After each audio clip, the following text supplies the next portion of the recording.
Se passar pelo fogo não vai te queimar. Se nas águas do passado não volta voltar. Faça como Israel e o atravessou. E no nome do Senhor eu te vitória. Do outro lado do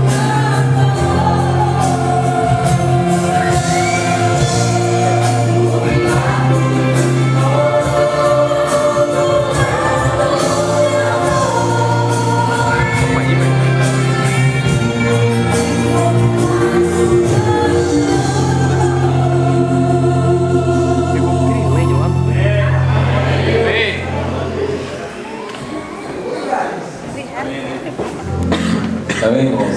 Deus possa abençoar a menina no grupo resplandecer. Elas possam estar sempre dispostas a estar ajudando, contribuindo no meio.